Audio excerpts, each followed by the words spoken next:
الصباح أذكار الصباح. أعوذ بالله من الشيطان الرجيم.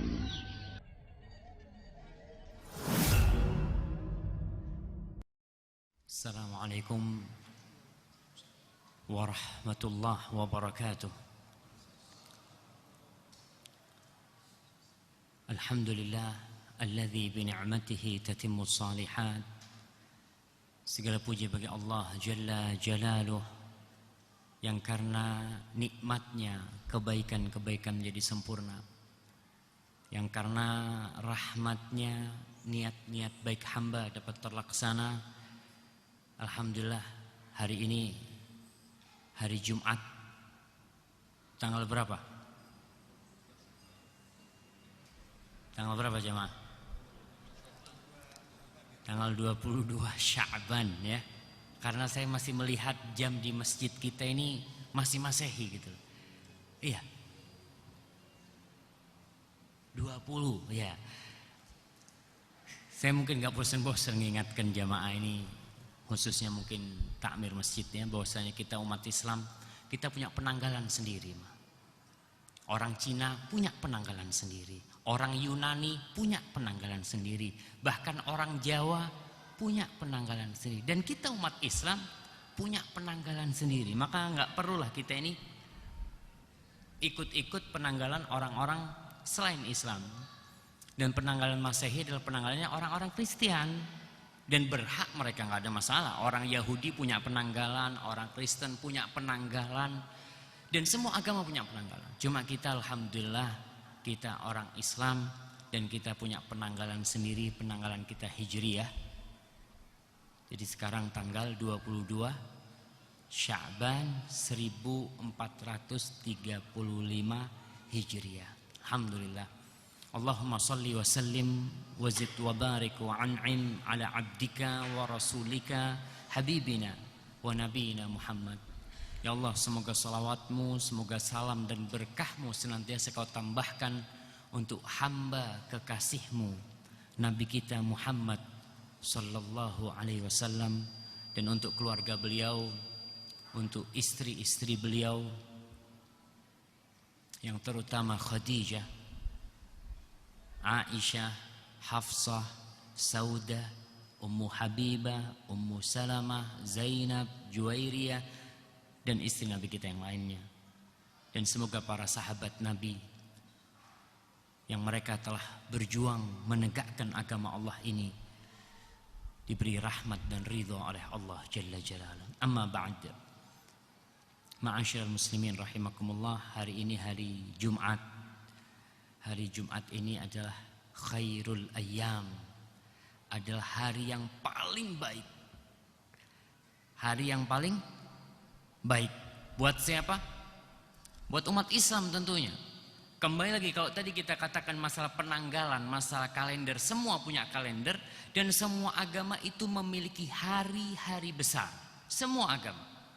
Mereka juga memiliki hari-hari suci buat mereka. Hari suci orang Yahudi hari Sabat. Mereka menghormati hari Sabtu, nggak ada kerja orang Yahudi hari Sabtu. Mereka menghormati benar. Dan orang Nasara punya hari mulia, hari apa? Hari Minggu buat mereka. Dan mereka libur pada waktu hari Minggu. Dan kita umat Islam, hari yang paling mulia hari apa? Hari Jumat, tapi kita sibuk kerja hari Jumat. Ya Allah ya.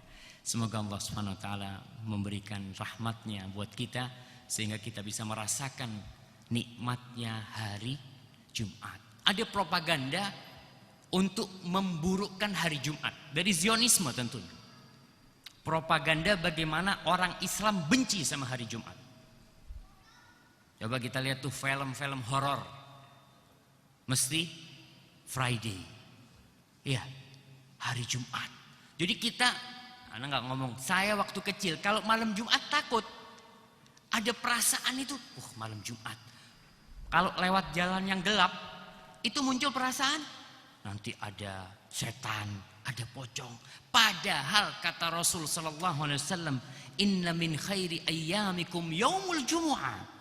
Nabi mengatakan sallallahu alaihi wasallam, sesungguhnya hari terbaik kalian adalah hari Jumat. Fihi khuliqa Adam. Pada hari Jumat itu Nabi Adam diciptakan. Wa fihi qubid. Pada hari Jumat itu Nabi Adam dicabut nyawanya. Wa fihi nafkha wa fihi sa'qa. Pada hari Jumat itu manusia akan mati semuanya, kiamat akan bangkit, dan pada hari Jumat semuanya akan dibangkitkan kembali kelaknya. Subhanallah, itu keutamaan hari Jumat. Bahkan Rasul SAW mengatakan fa'akthiru fihi minas salati alayya, banyak-banyak kalian bersalawat kepadaku pada hari Jumat.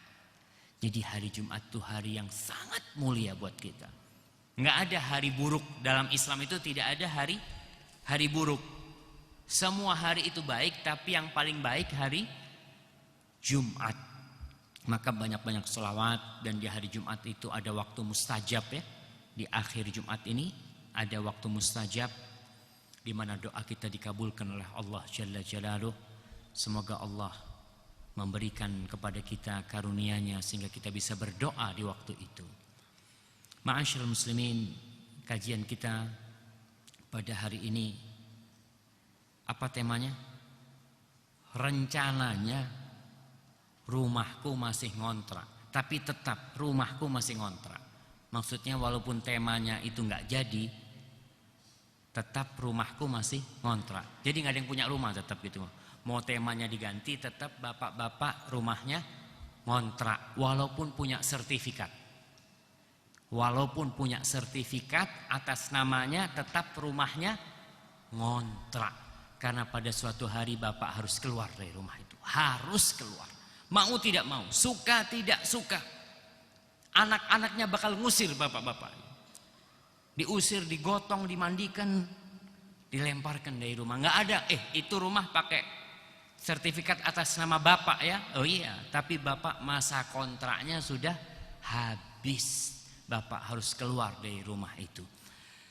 Kemudian diganti tema kita dengan apa temanya? Ramadan Baiti Jannati gitu.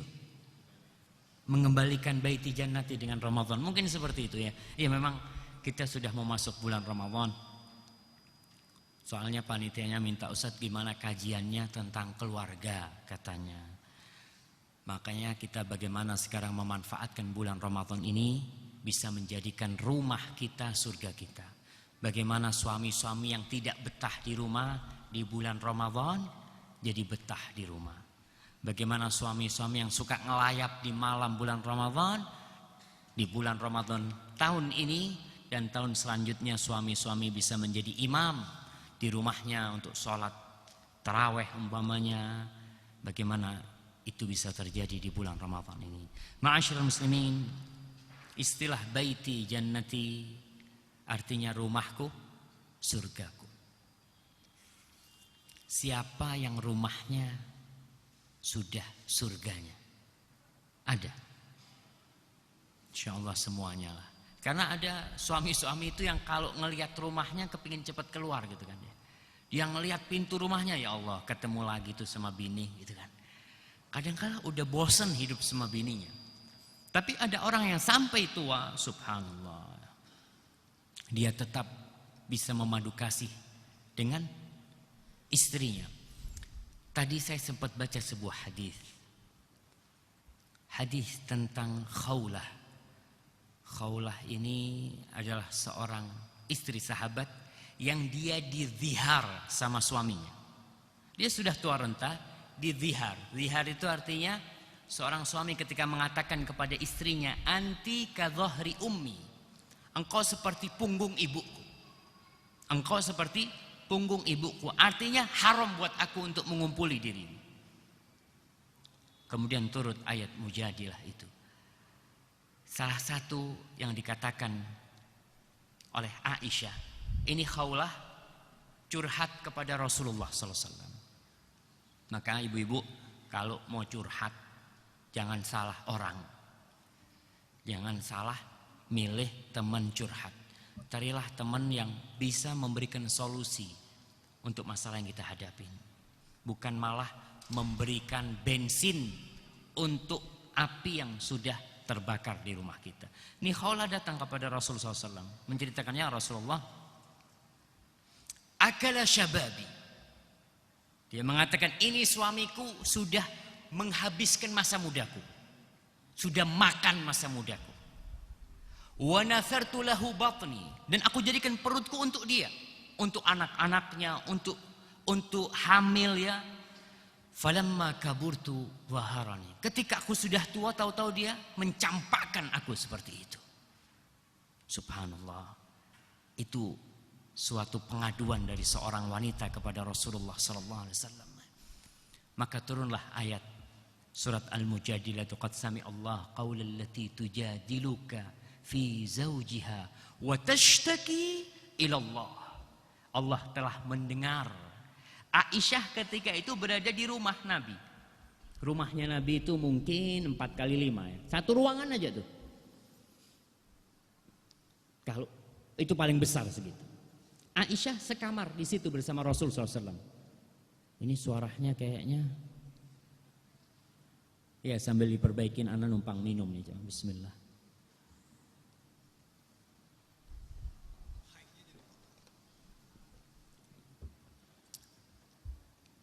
Jamaah, kita santai aja ya. Jadi antum jangan tegang. Soalnya habis asar ini anak lihat sebagian udah ngantuk-ngantuk. Sama ustadznya ngantuk juga sebenarnya. Tapi kita kuat-kuatin bentar. Aisyah berada satu kamar bersama Rasul dan Khawlah curhat. Kata Aisyah, sami'tu sautah. Aku dengar suaranya. Wa khafiya anni ba'dha. Tapi beberapa suaranya hilang, tidak terdengar. Ternyata Allah menurunkan surat khusus untuk kejadian itu. Maka Aisyah mengatakan, subhana man wasi'a sam'ul aswat. Maha suci Allah yang pendengarannya itu mendengar segala sesuatu. Itu Allah Jalla Jalaluhu. Ini perempuan tashtaki ilallah, dan dia mengadu kepada Allah tentang problematika kehidupannya yang dicampakkan oleh suaminya. Dan dia mengadu kepada Rasulullah SAW. Akhirnya turunlah hukum zihar. Hukum zihar, di mana seorang tidak boleh mengatakan kepada istrinya, anti kadhahri ummi. Gak boleh. Itu bukan ibunya. Maksudnya kau itu seperti punggung ibuku. Artinya gak mungkin aku mengumpuli dirimu gitu kan. Nah, jadi kehidupan ada yang seperti itu. Saya tadi benar-benar ketika membaca hadis itu, subhanallah, manusia itu memang macam-macam. Dan semua problematika rumah tangga itu sebenarnya sudah dijelaskan oleh Rasul sallallahu alaihi wasallam. Ma'asyiral muslimin, orang semua kepingin rumahnya menjadi surganya. Kepingin dia betah di rumahnya. Ingin ketika dia di kantor, yang dibawa itu adalah HP dia, teleponnya. Sampai kantor dia telepon istrinya, gimana? Anak-anak udah berangkat sekolah semua gitu kan. Ada suami-suami yang gak pernah telepon istrinya. Kecuali kalau dia sedang ditelepon. Kalau punya masalah baru dia telepon sama istrinya. Sepanjang hari dia tidak pernah telepon istrinya. Tapi bagaimana rumah tangga kita ini menjadi surga buat kita? Karena tentunya kita ingin hidup itu tentram. Dan tujuan pernikahan sendiri adalah hidup lebih tentram lagi. Ramadan momen penting untuk hal itu. Karena idza kana awwalu lailatin min Ramadan, Masya Allah, barakallahu fikum. Idza kana awwalu lailatin min Ramadan, ketika masuk malam pertama di bulan Ramadan, apa yang akan terjadi? Akan terjadi satu perubahan yang sangat dahsyat di diri suami dan di diri istri dan di diri semua manusia. Bahkan di muka bumi ini akan terjadi perubahan. Apa perubahan itu? Yang pertama, tuftahu abwabul jannah. Pintu-pintu surga Allah buka pintu surga. Wa tughlaqu abwabun niran, dan pintu-pintu neraka ditutup semua. Wa tughallu syayatin. Dalam riwayat wa tughallu maradatul jin, dan setan-setan dibelenggu oleh Allah Subhanahu wa taala. Nih kalau masuk malam pertama di bulan Ramadan. Kemudian apa yang terjadi lagi? Wa nada munadin, dan ada yang menyeru. Seruan itu kita dengar. Baik seruan itu di atas mimbar atau seruan itu di dalam hati kecil kita, kita dengar suara itu. Ya baghiyal khair aqbil. Wahai orang yang ingin kebajikan, nih saatnya berbuat baik. Wa ya baghiyasy syarr aqsir. Wahai orang yang ingin berbuat jahat, cukup sudah, tahan dirimu. Mas, sampai kapan kau akan berbuat dosa? Akan bertindak kriminal? Sampai kapan kau akan melakukan hal itu? Ini bulan Ramadan, sepanjang tahun, 330 hari mungkin dia berbuat kemaksiatan. Apa belum tiba saatnya Ramadan untuk jadi orang baik ya? Dan pada malam hari pertama itu kita lihat perubahan manusia. Orang-orang yang gak pernah ke masjid, gak pernah ke masjid selama hidupnya kecuali hari Jumat. Itu pas malam Ramadan datang ke masjid. Penuh masjid tuh. Ini berarti orang jadi baik semua nih. Apa yang disabdakan Rasul benar terjadi. Pintu-pintu surga Allah buka. Ibu-ibu Masya Allah berangkat juga sholat tarawih di masjid. Qurannya yang sepanjang Ramadan tidak pernah, sepanjang tahun gak pernah disentuh. Ada orang-orang yang Qurannya itu sampai ke singsal. Ketika masuk malam pertama bulan Ramadan sibuk dia cari itu Qurannya. Tanya sama istrinya, dek, Quranku mana? Kata istrinya, sudah aku wakafkan ke masjid. Karena nggak pernah dibaca sama suaminya sepanjang tahun. Jadi setiap Ramadan beli Quran baru gitu kan. Sepanjang tahun eman-eman di rumah nggak dibaca. Diwakafkan sama istrinya di masjid. Tapi Ramadan benar-benar berubah manusia itu. Yang nggak pernah sedekah jemaah. Bahkan yang tidak sholat masuk Ramadan sholat. Ada teman di Madinah waktu itu, dia sepanjang tahun nggak pernah sholat. Pas Ramadan berangkat umroh. Anak ngomong, inti sepanjang tahun nggak sholat mau umroh kata dia. Iyalah, masa mau gini terus kata dia. Dia tahu salah, dia dosa. Dia berangkat umroh.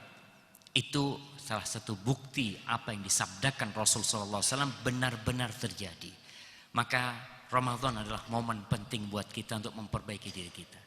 Memperbaiki hubungan antara suami istri, hubungan orang tua sama anaknya, anak sama orang tuanya. Karena biasanya kalau masuk awal Ramadan banyak SMS minta maaf. Betul? Minta maaf nih, tolong ya, minta maaf. Minta maaf itu nggak ada waktunya. Kapan kita punya salah, kita minta maaf. Karena memang kita tidak bakalan diampuni dosanya kalau kita bermusuhan sama saudara kita. Rasul sallallahu alaihi wasallam mengatakan, tuftahu abwabul jannah fi kulli yaumil khamis wal itsnain. Fayaghfirullahu likulli 'abdin la yusyriku billahi syai'an. Pintu-pintu surga itu dibuka tiap hari Senin sama Kamis. Itu dibuka. Allah akan mengampuni semua dosa orang yang tidak berbuat kesyirikan kepada Allah Subhanahu wa taala. Illa rajulan, kecuali satu orang. Kanat bainahu wa baina akhihi syahna, yang dia ada masalah sama saudaranya. Ada permusuhan dia sama saudaranya. Maka fayuqalu anziru lihadain hatta yastaliha. Dua orang ini jangan diampuni dulu kata Allah. Jangan diampuni dua orang. Sampai keduanya berbaikan. Sampai keduanya berdamai kembali. Maka hati-hati. Di bulan Ramadan, iya bukan bulan Ramadan aja kita katakan. Itu kapan saja. Tiap hari Senin Kamis kita ingat. Aku nih, hatiku kayaknya ada musuh sama fulan. Datang tuh minta maaf sama fulan. Atau maafkan fulan kalau dia punya salah sama kita. Agar amalan kita diterima oleh Allah SWT. Jangan sampai kita udah ibadah Ramadan. Sebulan penuh puasa di Ramadan. 3 kali khatam Al-Quranul Karim. Tapi ternyata nggak diampuni dosa-dosa kita. Apa manfaatnya akhirnya? Kalau gara-gara permusuhan kita sama saudara kita. Dosa-dosa kita tidak diampuni oleh Allah Jalla Jalaluh dan amalan kita tidak diangkat. Ramadan, sebelum Ramadan bulan Sya'ban dan setelah Ramadan bulan Syawal. Saya mau tanya, tahun ini kita puasa tanggal berapa? Tanggal berapa? Tanggal 1 Ramadan. Alhamdulillah, udah pinter nih. Udah pinter. Iya. Puasa itu tanggal 1 Ramadan. Enggak ada puasa itu tanggal 28 Juni. Enggak ada dalam Islam. Dari sejak zaman Rasul sallallahu alaihi wasallam sampai kiamat nanti, puasa mesti tanggal 1 Ramadan. Lebaran tanggal berapa? 1 Syawal. Jangan ditinggalkan itu. Penanggalan Islam itu. Setelah Ramadan ada bulan Syawal. Biasanya bulan Syawal itu bulan kawin. Betul ibu-ibu? Ibu-ibu nih yang tahu.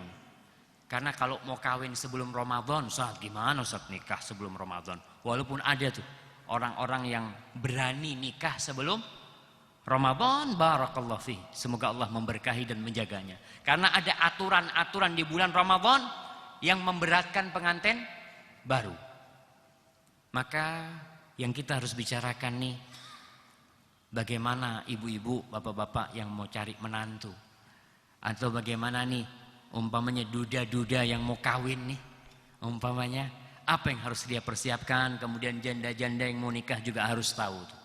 Agar baiti jadi jannati. Agar rumahku jadi surgaku. Berapa banyak wanita yang menikah kemudian dia mengharapkan, andai kata aku jadi janda, lebih enak jadi janda ternyata. Daripada dapat suami seperti itu umpamanya. Maka harus dibicarakan tuh, bagaimana mencari menantu atau bagaimana mencari calon istri. Kita bicara istri dulu nih, karena yang di depan saya bapak-bapak. Anak mau tanya, antum udah nikah? Masya Allah. Kalau boleh tahu nih, apa yang menyebabkan antum milih istri antum sekarang ini? Cantik, Masya Allah, cantik luar dalam. Masya Allah, mantap nih ya. Rasul Sallallahu Alaihi Wasallam mengatakan tungkahul mar'a li arba'. Perempuan itu dinikahin karena 4 perkara biasanya tuh. Yang pertama li jamaliha, karena kecantikannya. Orang biasanya menikah yang pertama itu pandangan pertama. Waduh Ustaz, nggak kuat Ustaz. Ente kenapa milih fulana? Itu perempuan Ustaz paling cantik sekampung. Nggak ada lagi yang kayak dia. Ada, udah nikah Ustaz. Ini belum nikah kata dia. Perempuan dinikahin karena kecantikannya wajar. Karena memang manusia memiliki nafsu, memiliki syahwat, dan dia melihat kepada kecantikan untuk menikah. Yang kedua, lima liha. Perempuan dinikahin karena hartanya. Ada lelaki-lelaki. Jadi ibu-ibu harus hati-hati juga sama kaum lelaki. Ada lelaki-lelaki ini yang menikahin seorang wanita karena hartanya. Janda, nggak apa-apa janda Ustaz. Yang penting banyak duitnya. Apalagi kalau sudah janda banyak duitnya, sudah sakit-sakitan gitu kan. Kenapa? Ya Ustaz, ntar lagi kan mati, anak bisa kawin lagi Ustaz, seperti itu. Ada seperti itu. Itu realita yang ada. Seorang menikahin perempuan karena kekayaannya.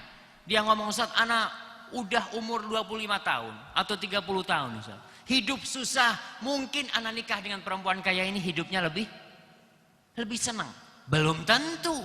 Kita bicara belum tentu. Yang ketiga, perempuan dinikahin karena lihasabiha, karena faktor nasab. Di Indonesia ini faktor nasab mungkin tidak terlalu kelihatan, tidak terlalu mencolok. Karena memang banyak yang tidak tahu sama nasabnya. Banyak yang tidak tahu sama nasabnya. Katanya itu salah satu warisan Belanda buat kita. Orang di luar Jawa masih punya nasab. Orang di luar Jawa itu masih ada harahap, ada siregar, ada apa lagi yang kalau di Sulawesi. Banyak mereka masih punya nasab. Di Jawa hampir nggak ada.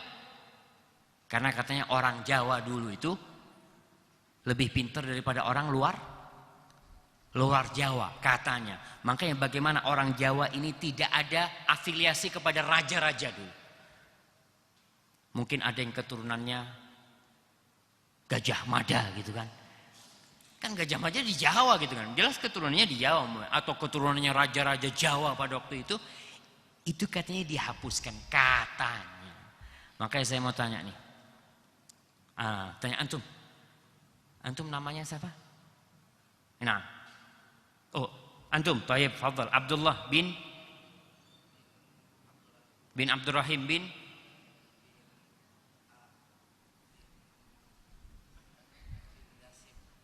Betul, nggak bikin-bikin antum. Hah? Adalah pokoknya kan. Ya ada, kakeknya pasti ada lah. Nah, ini yang ingin katakan, nasab ini di Jawa kadang-kadang kurang dijaga. Padahal Islam itu benar-benar menjaga nasab. Bahkan Rasul sallallahu alaihi wasallam mengatakan, ta'allamu min ansabikum ma tasilu bihi arhamakum. Pelajari nasab kalian, pelajari. Ini perintah dari Rasul sallallahu alaihi wasallam, suruh pelajari nasab kalian untuk apa? Supaya kalian bisa silaturahim. Supaya kalian bisa silaturahim. Silaturahim ini sekarang sudah rusak di Indonesia. Yang ada silaturahim berangkat ke rumah temannya, ana mau silaturahmi. Kemana? Ke tempat sohib. Ke tempat sohib mah bukan silaturahim. Apa kalau ke tempatnya teman? Ziarah. Ada orang ngomong, ana mau ziarah ke tempat antum ya. Dia bingung. Emangnya kuburan rumah ana? Ada ziarah gitu. Soalnya yang ada di pikiran masyarakat ziarah itu ke kuburan gitu kan. Padahal tidak. Ziarah itu ya ke rumah teman kita itu ziarah. Tapi ke rumah kerabat kita itu silaturahim, menyambung rahim. Kita kembali kepada hadis ini bahwasanya wanita dinikahi karena nasabnya yang mulia. Mungkin dia keturunan Rasul sallallahu alaihi wasallam, mungkin dia keturunan raja-raja, keturunan orang terpandang, darahnya biru. Ada yang dokter di sini. Ada nggak darah biru itu? Entahlah. Biasanya orang kalau habis dipukul itu biru memang. Apa itu yang dimaksud darah biru? Wallahu a'lam bishawab. Tapi yang jelas faktor keturunan itu ada orang menikah. Kenapa inti menikah sama fulan? Anaknya raja, anaknya gubernur, anaknya presiden, apalagi kan? Dengan harapan apa? Semua ini ada target orang itu menikah. Ya namanya menikah sama anaknya presiden umpamanya kan, paling enggak kan ikut terangkat lah saat. Anak kan selama ini enggak pernah ada yang tahu sama anak. Tapi kalau nikah sama anak presiden, ya kalau jalan di belakangnya presiden kelihatan paling enggak seperti itu. Itu. Yang keempat, lidiniha. Seorang wanita dinikahin karena agamanya. Karena agamanya. Apakah Rasul membiarkan 4 pilihan ini? Tidak. Beliau mengatakan fadfar bidzatid din taribat yadak.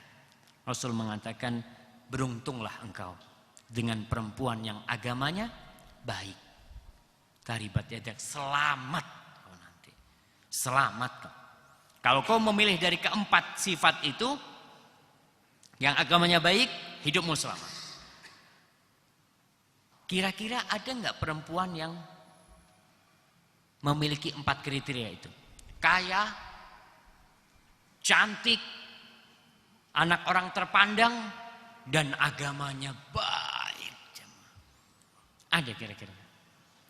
Langka, kayaknya itu sudah masuk di apa? Jenis book gitu ya. Tapi insya Allah masih ada ya orang yang seperti itu walaupun langka. Jarang sekali. Terus kalau umpamanya cantik, kaya, agama dan keturunannya nggak baik, jangan dinikahi. Nasihat Rasul SAW, jangan dinikahi. Itu kalau ingin hidup kita tentram.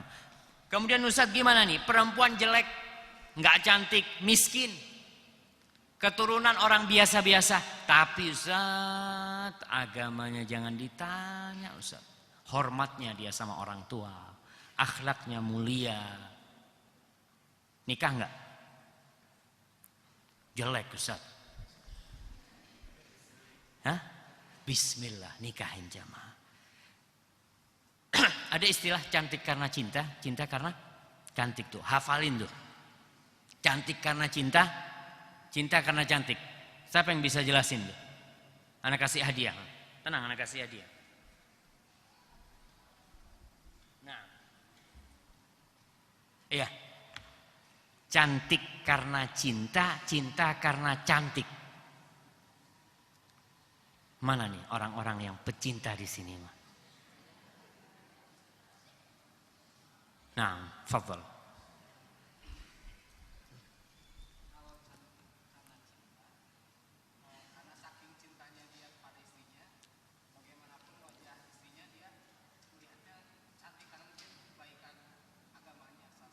Masya Allah. Nah.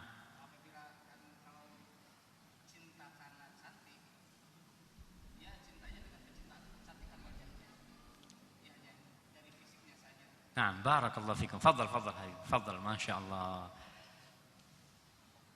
Wafikum wabarak. Itu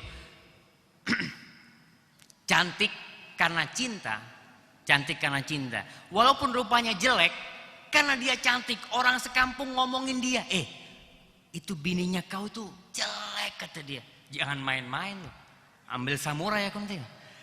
Kenapa? Karena dia cantik. Buat dia istrinya adalah paling cantik. Ada umpamanya 100 dunia. 100 ratu dunia. Ada 100 ratu dunia. Dia gak akan noleh, gak ada. Istriku yang paling cantik buat aku. Karena apa? Karena dia sudah cinta sama istrinya. Cinta itu menembus dinding-dinding batasan fisik. Jangan. Kalau orang sudah cinta. Mau orang itu cacat dari sisi fisiknya. Tapi karena dia cinta, buat dia cantik. Tapi hati-hati yang cinta karena cantik. Karena apa? Karena perempuan itu, nih ibu-ibu dengar nih. Perempuan itu kecantikannya bertambah apa berkurang? Fisiknya berkurang. Baru nikah berapa? 49. 3 tahun 94 gitu kan. Ya, waktu awal sebelum ada yang melamar, dia kan jaga sama fisiknya kan. Wah, supaya aku cantik. Setelah nikah, udah dilepas sama dia. Biasanya seperti itu. Makanya wanita mau pakai krim apa aja. Krim pagi, krim duha, krim siang, krim waktu asar, krim maghrib, krim. Tetap kecantikannya itu berkurang. Karena faktor umur dia akan berkurang kecantikannya. Sampai akhirnya keriput ya, jelek. Yang lakinya masih gagah umpamanya gitu kan. Tapi istrinya itu. Tapi kalau kau menikahin dia karena agamanya, ini loh yang cantik karena cinta. Di dalam sebuah buku sastra Arab, judulnya itu Wahyul Qalam, karyanya Ar-Rafi'i. Nah, dia menceritakan sebuah sejarah. Tapi biasa kalau sastrawan itu ceritanya jadi indah sekali ya. Dia cerita tentang seorang lelaki nikah dengan wanita cacat. Judulnya itu Qubhun Jamil. Qubhun artinya buruk, buruk tapi indah. Buruk tapi indah. Kok bisa ya? Buruk tapi indah. Ini yang dibicarakan karena agamanya baik. Dia cerita bagaimana dia menikahi anak seorang syekh. Wanita-wanita dulu itu dipingit. Tidak diobral.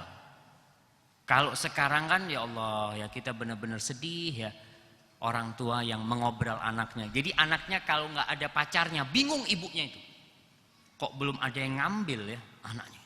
Tapi kalau sudah ada yang bawa pergi, goncengan berdua, ibunya tenang. Alhamdulillah sudah laku anak saya. Na'udzubillah ya. Seharusnya na'udzubillah. Bukan alhamdulillah anaknya dibawa. Berapa banyak tuh sekarang polisi kalau kita lihat yang kecapean. Ngurusin perempuan-perempuan gara-gara Facebook dibawa lari sama lelakinya. Disembunyikan 2 minggu, 3 minggu. Kalau mau ditanya siapa yang salah? Siapa yang salah? Orang tuanya. Orang tuanya. Yang memiliki pemikiran gak benar. Kita kembali kepada tadi. Seorang lelaki ini di Basrah. Dia itu mau menikah dengan anaknya seorang syekh. Dia gak ngelihat sama anaknya. Dia ngomong sama teman-temannya. Aku mau nikah sama anaknya fulan ini. Ente kata dia. Udah banyak yang lebih kaya dari ente. Ngelamar gak dikasih. Apalagi orang kaya ente. Ya siapa tahu dikasih. Akhirnya dia melamar. Dia melamar ngomong. Abahnya perempuan ini. Bener. Kau mau menikahin putriku? Bener Syekh kata dia. Anak kepingin. Ya udah kalau kau memang mau menikahin putriku. Kau lamar bawa orang sudah. Kan kalau ngelamar gak mungkin sendirian.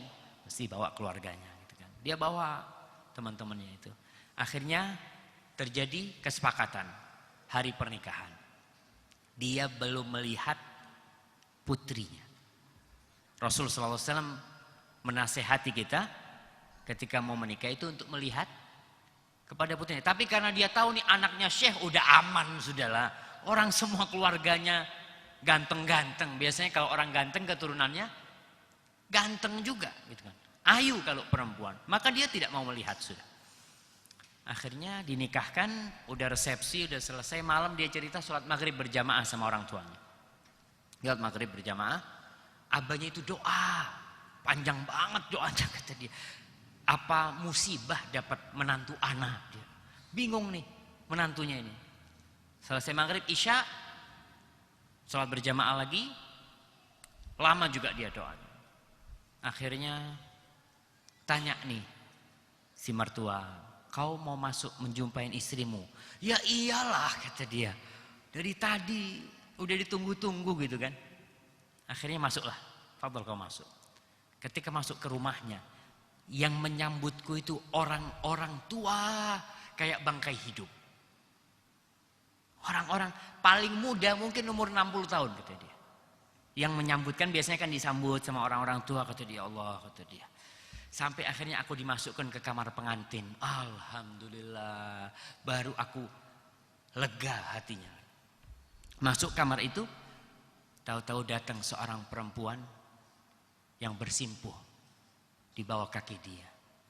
Perempuan itu mengatakan, ana sirru walidi faqad afdahu ilaik. Aku adalah rahasia bapakku. Aku adalah rahasia bapakku yang dia tidak membuka rahasianya kecuali kepadamu dengan harapan kau bisa menjaga rahasia itu. Ternyata dia lihat kemantennya ini cacat. Jelek wajah. Langsung dia down shock dia. Tapi dia ngomong ketika itu perempuan ini langsung balik lagi, dia bawa sekantong duit. Dia datangkan, ini Allah telah menghalalkan bagimu untuk menikah lebih dari satu. Nikahlah kau. 2, 3, 4. Kau membeli budak, pada waktu itu masih ada perbudakan, masih banyak budak. Kau membeli budak perempuan, belilah dengan uang ini. Tapi jangan kau singkap rahasia bapakku. Ini kata perempuan ini. Pertama yang dia katakan. Kemudian dia mengatakan, andai kata seorang perempuan itu diharapkan oleh suaminya kecantikan dan fisiknya, maka aku termasuk wanita yang gak beruntung mendapatkanmu. Tapi kalau diharapkan dari wanita itu akalnya, kecerdasannya, dan agamanya, mudah-mudahan aku memiliki itu, kata perempuan ini. Langsung ketika perempuan ini berkata itu, dia ingat dengan satu kejadian. Yang menikah ini ana lupa namanya, Al-Basri dia. Dia itu suka keliling berdagang. Dulu kan berdagang itu pindah kota-kota ya, dia bawa dagangan ke sana. Ketika dia berada di salah satu negeri Asfahan, negeri Khurasan ya, di situ dia menghadiri sebuah kajian. Kajian itu syekhnya membahas sebuah hadis. Hadis itu imra'atun amatun hasna talit khairun min amatun sauda talit khairun min hasna la talit. Dikatakan bahwasanya seorang perempuan yang hitam tapi dia bisa melahirkan itu lebih baik daripada wanita cantik tapi nggak punya anak. Hadis ini dhaif. Hadis ini dhaif. Tapi Rasul sallallahu alaihi wasallam mengatakan dalam hadis sahih, tazawwajul walud al wadud. Nikahilah perempuan yang subur dan penyayang. Itu hadis sahih. Syekhnya itu menjelaskan tentang perempuan yang hitam ya. Rasul tidak mengatakan perempuan yang cacat, perempuan yang nggak punya telinga, perempuan yang buta. Disebutkan kenapa beliau menyebutkan sauda, karena warna hitam cukuplah untuk menyimpan aib-aib yang lainnya. Nggak pantas seorang suami itu menyebuti istrinya, menyebutkan wanita ciptaan Allah dengan sifat-sifat yang buruk, dan memang tidak boleh. Aku ingat dengan kejadian itu, maka aku bersabar. Ya sudah, bismillah, mudah-mudahan perempuan ini seperti yang aku harapkan. Selang berapa waktu kata dia, aku terbiasa melihat keburukannya. Orang kalau sudah awal mungkin melihat orang cacat itu kan ngeri ya. Tapi karena tiap hari ngelihat terbiasa. Ketika aku sudah terbiasa, subhanallah, pancaran kecantikannya bertambah dari dirinya. Yang menjadi usaha dia pertama adalah keridhaanku yang dicari sama istriku itu. Setiap hari kebaikannya bertambah dan setiap hari kecantikannya bertambah di depan mataku. Sehingga aku tidak mau digantikan dengan wanita manapun yang lebih cantik dari dia. Kenapa? Karena dia sudah cinta sama istrinya. Ma'asyiral muslimin wal muslimat rahimakumullah, ketika Rasul mengatakan fadfar bidzatid din, carilah yang agamanya baik, ini benar-benar nasihat dari seorang nabi, bukan dari seorang ustaz. Nabi memberi nasihat dan dia tahu yang diinginkan oleh seseorang itu adalah ketentraman di rumahnya, kedamaian di surganya sana. Punya istri cantik tapi nggak taat, apa gunanya? Kemudian Rasulullah SAW juga berkata ketika ditanya tentang harta yang paling mulia, ini untuk memilih calon menantu ya, ibu-ibu yang mau cari menantu, bapak-bapak yang mencari menantu, ingat dzatuddin, yang agamanya baik. Rasul pernah ditanya tentang harta yang paling mulia. Apa sih harta yang paling mulia di dunia ini? Rasul sallallahu alaihi wasallam mengatakan yang pertama, lisanun dzakir, lidah yang pandai berzikir, wa qalbun syakir, dan hati yang pandai bersyukur. Dan yang ketiga, wa zaujatun, nih istri. Istri yang gimana? Wa zaujatun mu'minatun tu'inuhu ala imanih, wa fi riwayatin wa zaujatun mu'minatun tu'inuhu ala amril akhirah. Istri yang beriman, yang membantu urusan agamanya. Ibu-ibu ingat tuh, yang dicari bukan yang membantu urusan dunianya, bukan yang istri sudah bekerja. Enaklah Ustaz dapat istri yang sudah kerja, aman, anak tinggal kipas-kipas lah, ada duit masuk gitu kan. Bukan itu. Harta yang paling mulia istri yang membantu urusan akhirat, yang ketika suami ketiduran dibangunin, mas sudah azan mas, sholat. Malam-malam dipercikan ke depan wajahnya, mas nggak mau sholat witir sebentar mas, 2 rakaat aja, tambah 1, 3 jadi. Subhanallah. Ibu-ibu kok rame di sana? Iya, ibu-ibu, ini ibu-ibu karena suami-suaminya soleh semua, alhamdulillah gitu kan. Amin. Dibangunin tuh. Itu istri yang membantu urusan akhirat. Jadi kalau mau cari menantu, lihat kira-kira menantunya ini bakal membantu anakku untuk akhiratnya enggak? Berapa banyak suami-suami yang awalnya sholat berjamaah ke masjid, sholat sunnahnya nggak pernah ditinggal, puasa Senin Kemisnya nggak pernah luput, nikah hilang tuh semua. Gara-gara istrinya tidak membantu dia untuk urusan akhirat. Ingat, dunia bakal kita tinggalkan semuanya. Bahkan Rasul sallallahu alaihi wasallam mengatakan ad-dunya mal'unatun mal'unun ma fiha. Dunia ini terlaknat dan terlaknat semua yang ada di dalamnya. Illa zikrullah wa ma wala, kecuali zikrullah, mengingat Allah dan kepatuhan-kepatuhan kepada Allah. Kemudian wa alimun wa muta'allim, dan orang yang berilmu atau orang yang mengaji menuntut ilmu. Maka ingat, mau cari menantu yang ditanyakan itu, kira-kira dia bisa enggak bantu anakku masuk surga? Bukan membantu anakku untuk bangun rumah, bukan untuk membantu anakku untuk memiliki mobil, jangan. Kira-kira bisa enggak dia mendidik anak-anaknya menuju ke pintu surga? Kalau kira-kira enggak bisa, cari yang lain. Cari yang lain. Karena insya Allah banyak sih wanita, tapi yang jadi masalah kita katakan tadi, banyak orang yang akhlaknya baik, agamanya mulia, agamanya Masya Allah, tapi enggak cantik. Anaknya orang miskin. Gimana Ustaz? Enggak level kadang-kadang. Subhanallah. Kalau sudah agamanya baik, semuanya level insya Allah. Itu untuk ibu-ibu nih, untuk mencari menantu perempuan atau untuk mencari istri. Kalau untuk mencari suami gimana? Memilih suami nih 2 kriteria harus ada di dia. Rasul sallallahu alaihi wasallam mengatakan dalam hadis riwayat Tirmidzi, hadis ini sahih, "Idza ja'akum man tardawna dinahu wa khuluquhu kalau datang meminang kalian, meminang putri kalian, seorang lelaki yang agamanya baik dan akhlaknya. Ingat, agama dan akhlak. Karena ada orang yang agamanya baik, tapi akhlaknya buruk. Ada nggak? Ada. Hafalan Qur'annya jangan ditanya. Masya Allah, sholat berjamaahnya nggak pernah lepas. Tapi kalau ngomong sama orang selalu nyakitin hati. Nah, ini berarti akhlaknya nggak mulia. Ada mungkin orang-orang yang udah ngaji, sering datang kajian. Kemudian dia meminang seorang wanita. Ustadznya ditanya, Ustadz, antum kenal nggak sama fulan? Antum siapa namanya? Abdullah. Kenal nggak sama Abdullah? Oh, Abdullah kenal. Dia selalu hadir di tempat kajian ana. Ustadz kenal apanya? Kenal agamanya. Tapi belum kenal sama akhlaknya.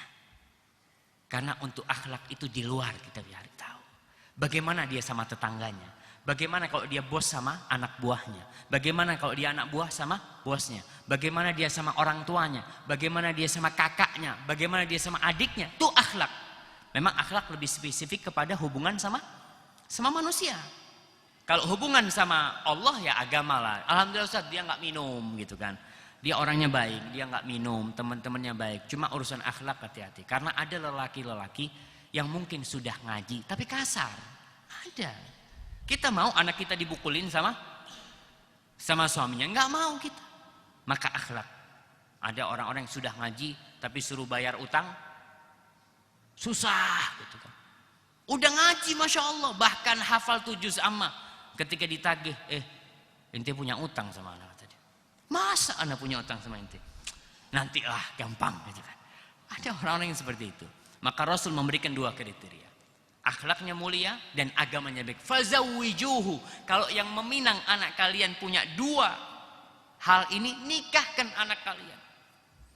Wa illa takun fitnatun fil ardi wa fasadun arid.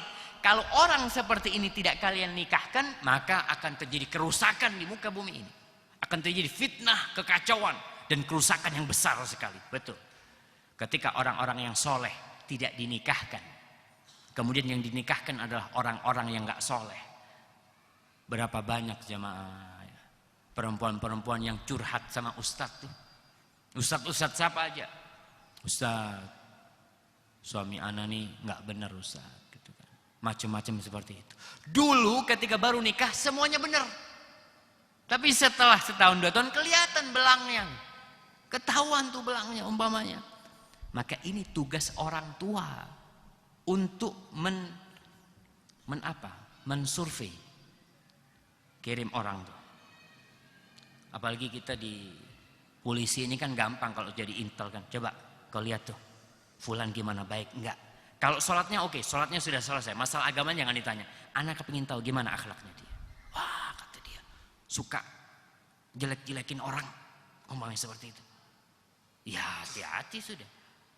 Nanti kau dijelek-jelekin. Karena ada suami-suami yang suka jelekin istrinya, dia jelek-jelekin. Mertuanya dia jelek-jelekin. Itu ada suami-suami yang seperti yang suka menjelek-jelekin keluarganya istri. Subhanallah.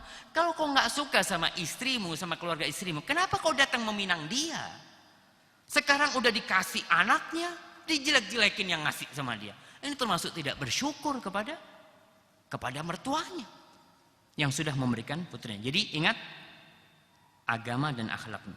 Akhirnya sahabat tanya, ya Rasulullah, in kana fihi makan. Kalau orang ini ya betul akhlaknya agamanya baik, tapi dia itu miskin, tapi dia itu jelek. Gimana Rasulullah SAW? Apa kata Rasul? Fankihu au fazawwiju, nikahkan dia, jangan takut.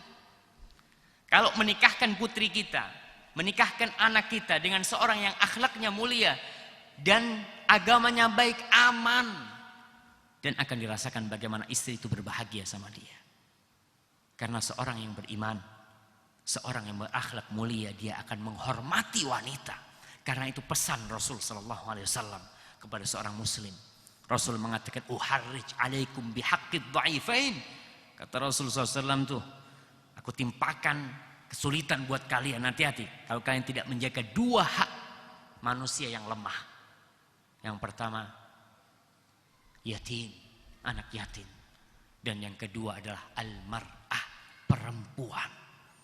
Jadi kita lihat Rasul SAW itu adalah pembela kaum wanita. Kalau ada orang mengatakan Islam itu mendolimi wanita, tidak sama sekali. Bahkan Islamlah yang mengangkat wanita. Islam tidak mau wanita itu dijual kayak paha ayam. Dijual di pinggir jalan. Digaji berapa? 1 juta, 1,5 juta. Berdiri di sana dia. Dia punya anak di rumahnya. Dia harus berdiri di sana. Padahal yang wajib memberi nafkah siapa? Suami dalam Islam itu. Perempuan itu di rumah jadi ratu. Kau nggak punya kewajiban cari nafkah. Nih aku suamimu. Itu dalam Islam seperti itu. Jadi kalau menikahkan putri kita dengan seorang yang agamanya baik, akhlaknya mulia, aman. Akan dihormati anak kita. Akan diperhatikan dia. Akan dijaga dan disayangi dia. Ingat, walaupun dia miskin. Karena kalau orang tua, kalau ada seorang lelaki yang meminang, yang ditanya apa? Ente berapa gajinya? Nah, anak gajinya, anak ustadz di pesantren gitu kan. Gajinya 700.000 gitu kan. Subhanallah. Mau dikasih makan apa anak-anak? 700.000, nggak cukup tuh. Kau makan sendirian. Subhanallah, subhanallah. Ingat, itu perempuan punya rizki sendiri. Nggak makan rizkinya suami, nggak ada. Anak tidak makan rizkinya bapak. Dan bapak tidak makan rizkinya anak. Allah mengatakan nahnu narzuquhum wa iyyakum. Kita, kata Allah, yang ngasih rizki sama anak-anak kalian tuh. Dan kita pula yang ngasih rizki sama kalian. Supaya orang tua tidak berpikir bahwa yang ngasih rizki itu bapaknya. Istri berpikir yang ngasih rizki adalah suaminya. Tidak sama sekali. Yang ngasih rizki itu Allah Jalla Jalaluh. Dan buktikan jamaah. Buktikan rahmat Allah Subhanahu wa ta'ala. Kalau saya boleh cerita, saya lagi, na'udzubillah min kalimati saya. Tapi ketika saya nikah, saya di Madinah, ya namanya seorang mahasiswa, nggak punya rumah lah tentunya.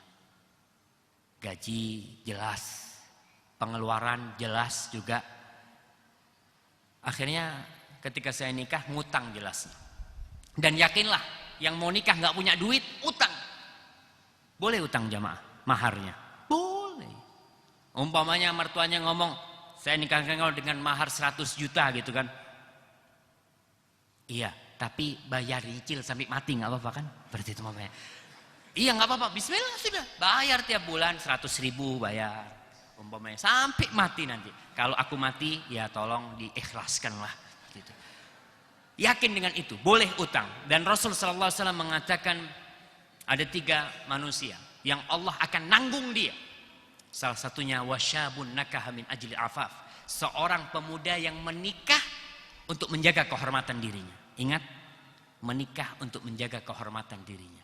Bukan menikah karena sudah tabrakan. Banyak orang, kenapa inti nikah? Kok nikah cepat kata dia? Ya gimana nih, udah hamil nih. Na'udzubillah min dzalik. Bukan. Tapi seorang pemuda yang menikah untuk menjaga kehormatan dirinya. Itu Allah tanggung dia. Saya ingat ketika nikah, ngutang, jual sana jual sini, akhirnya nikah. Dan subhanallah, saya benar-benar yakin bahwa istri punya rizki sendiri, gak makan rizki saya. Ketika anak lahir, kalau kita mikir, masa cukup gaji itu? Gak bakal cukup. Kemudian kita punya anak masih kecil, mikir nih, gaji anak sekarang 2,5 juta. Nanti anak ini kalau kuliah, waduh gimana kata dia, kuliah itu ini masih bayi. Kita sudah mikir, gimana kalau kuliah gitu kan? Berat. Kita tenang, tuh anak punya rizki, dia tambah besar rizkinya tambah gede insya Allah. Dan kita lihat orang tua tukang becak jamaah, bisa anaknya kuliah dan lulus, tukang becak. Dan kalau dia mikir dia akan susah, begitu pula. Jadi jangan takut kalau ada yang meminang putrinya, kemudian dia itu gajinya sedikit, jangan takut. Tapi ingat 2 syarat itu harus terpenuhi ya, akhlak dan agamanya. Lulusan pesantren, lulusan pesantren yang dijamin apa? Agamanya, akhlaknya belum. Seharusnya agama dan akhlak itu jalan bersama, tapi kadang-kala nggak bersama-sama. Maka harus ada tim survei. Dan pernah ada seorang yang ingin menikahkan putrinya dengan mahasiswa Madinah. Orang tuanya masya Allah, orang tuanya ini benar-benar memilih buat putrinya. Dia ngomong, Ustadz, anak ana dilamar sama fulan. Ustadz kenal sama fulan, ana tahu. Ustadz tahu sama dia, ya nggak terlalu tahu, tapi dia masih di Madinah, lagi ambil S2 di Madinah. Insya Allah orang baik, ana ngomong. Tapi Ustadz coba cari tahu. Akhirnya ana ngomong, ana kurang tahu, tanya sama fulan. Fulan itu kakak kelasnya mahasiswa itu. Ustadz, yang mak comblangnya ini, apa mak comblangnya ini? Pengantarnya ya. Yang mengenalkan itu fulan, masa ana tanya sama fulan? Iyalah ana cari tahu. Akhirnya ana cari tahu, belum tahu secara utuh tentang dia. Dia ngomong, Ustadz, andai kata anak Ustadz yang diminta sama dia, kira-kira Ustadz kasihkan nggak? Waduh, ini berat sekali ini. Akhirnya ana cari informasi, ana ngomong bismillah. Yang ana tahu setelah ana kaji, ya udah dia baik insya Allah, dan dia nikahkan. Itu yang harus dilakukan oleh orang tua. Ketika mau menikahkan putrinya, dia benar-benar mencari seorang yang memang bisa menjaga dia dan mengantarkannya kelak ke pintu surga insya Allah. Ma'asyiral muslimin, ya ingat juga Islam itu tidak kenal dengan pacaran. Ada pacaran dalam Islam? Ada enggak? Ada. Setelah nikah. Jadi kalau mau PDKT itu pas malam pernikahan. Mau PDKT pas malam pernikahan. Dan buktikan tuh. Orang-orang barat mengatakan apa? Malam pernikahan, malam penguburan cinta. Lailatul zifaf, lailatul dafnil hub. Malam pernikahan adalah malam penguburan cinta. Bisa dibayangkan. Dan itu sudah terjadi di Indonesia. Banyak buktinya. Malam pernikahan, malam penguburan cinta. Untuk siapa? Untuk orang yang pacaran. Kita lihat Masya Allah pacarannya 6 tahun, kawinnya cuma 3 bulan. Iya. Kemana 6 tahun dia masih bisa jaga. Pas nikah udah habis cintanya. Bahkan ada yang mau ke pelaminan nggak jadi nikah. Karena udah pacaran, udah selesai semuanya. Kenapa mereka punya falsafat itu malam pernikahan, malam penguburan cinta? Karena buat dia pacaran itu udah semuanya, udah segala-galanya. Cinta, kasih, udah keluar, bahkan udah tidur bareng, udah tidur bersama, na'udzubillah min dzalik. Zina mereka itu, na'udzubillah. Kemudian nikah. Ketika nikah, pernikahan itu hanya sekedar untuk mendapatkan buku nikah. Itu aja. Dapat buku nikah, selesai. Kadang kala foto berdua ya, nih. Buku nikahnya difoto, na'udzubillah. Sebelumnya nggak pernah difoto. Yang haram itu tidak pernah difoto. Yang halal dia foto. Allah kadang kala murka. Maka saya ingatkan kepada bapak-bapak, ibu-ibu yang rumah tangganya bermasalah sama suaminya, ingat mungkin dia punya dosa. Dulu dia punya dosa zina mungkin. Dia menikah sama suaminya ketika dia sudah pernah berhubungan yang haram. Kemudian dia tidak bertobat. Ada orang-orang itu nggak bertobat. Dalam artian setelah menikah dia pikir alhamdulillah sekarang sudah halal. Betul, sekarang sudah halal. Tapi dosa zina itu harus minta maaf sama Allah Subhanahu wa taala. Kadang-kala keributan di rumah tangga gara-gara ada dosa masa lalu yang kita belum bertobat. Dalam Islam malam pernikahan adalah malam penyemian cinta ya. Karena baru kenal ya. Antum bisa lihat tuh, orang kalau baru kenal pengantin baru dipegang kukunya aja langsung takut dia. Karena dia belum pernah jumpa sama dia, belum pernah ketemu sama calon suaminya. Tapi kalau dia sudah jalan bareng-bareng, udah tidur bersama, biasa dia. Nggak ada hati sudah sama istrinya. Bahkan yang ada malam pernikahan udah malam marah-marahan sudah. Kemudian nggak ada bulan madu dalam Islam. Masya Allah, tuh anak-anak. Namanya anak. Kalau bapak-bapak nggak pantas lah kayak gitu. Apalagi ibu-ibu gitu kan. Bulan madu, ingat di Islam nggak ada bulan. Ada bulan madu? Nggak ada. Bulan madu itu bahasa Arabnya apa? Syahrul asal. Bulan madu. Bahasa Inggrisnya honeymoon. Ketika saya membahas tentang bulan madu, saya cari searching di internet itu, ternyata itu terjemahan. Jadi di buku-buku ulama terdahulu itu tidak ada istilah bulan madu. Bulan madu ini adanya di barat mereka itu. Bahkan disebutkan mereka memang seperti itu. Pernikahan pertama, ya, malam pertama, seminggu, 2 minggu, sebulan, itu bulan madu. Setelah itu bulan empedu. Udah habis madu. Namanya madu itu nggak mungkin selama-lamanya. Antum lihat lebah tuh, diperes. Habis madunya. Maka dalam Islam itu sampai mati madu, insya Allah. Sampai mati madu. Kita lihat Rasul Sallallahu Alaihi Wasallam ya. Beliau itu sampai tua renta, tetap beliau memberikan kasih dan cinta kepada istrinya. Sampai beliau tua, sampai beliau renta, beliau tetap berbuat baik kepada istrinya. Ustaz, ini sudah nikah. Kita alhamdulillah udah pernah bulan madu selesai. Kadangkala ada orang ingin mengulangi bulan madunya. Saya selalu ingat sama kisah Syekh yang dia cerita tentang seorang sejoli yang bulan madu. Bulan madu tuh baru nikah. Di Arab juga ada, sekarang udah mulai itu. Udah mulai budaya barat ini datang ke mereka bulan madu. Nggak mau diganggu sama saudara-saudaranya gitu kan. Bulan madu di sana, di sebuah villa mungkin hotel, istrinya keluar dari kamar mandi jatuh. Istrinya jatuh. Suaminya langsung digendong sama suaminya, disayang-sayang, dibawa ke tempat tidur, dipijetin ya, subhanallah. Itu malam bulan madu. Setahun setelah itu si istri ingin mengulangin bulan madu. Karena biasa suami kalau sudah sebulan 2 bulan udah biasa tuh. Yang awalnya manggil sayang ya, kasih, karena udah mulai gembrot istrinya, dipanggil Dut, sini Dut gitu kan. Na'udzubillah. Itu terjadi. Si istri ini ngomong sama suaminya, yuk kita ngulangin lagi tuh malam-malam indah gitu ya. Berangkat, betul suaminya masya, yuk berangkat. Berangkat Rasulullah SAW, dia berangkat sama istrinya di tempat yang sama. Dan qadarullah, takdir Allah berkata perempuan ini keluar dari kamar mandi dan terpeleset jatuh. Si suaminya mungkin sama HP-nya atau sama bacaannya dilihat, emangnya kau nggak ngelihat tuh? Subhanallah ya. Terjadi nggak bapak-bapak? Yang tahu ini bapak-bapak sama ibu-ibu nih. Ingat, biasanya rumah tangga itu akan berjalan dengan baik menjadi surga ketika kedua belah pihak itu tahu dengan tugas masing-masing.